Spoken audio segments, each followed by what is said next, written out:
because Gaza is a guarantee that they're going to end up dying. The same thing's going to happen again.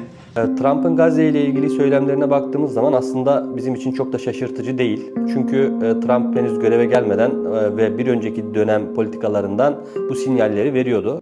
I think that President Trump's proposal is the first fresh idea in years, and it has the potential to change everything in Gaza. Trump maksimum siyasi baskı, ekonomik baskı ve psikolojik baskıyla politikalarını dikte etmeye çalışıyor.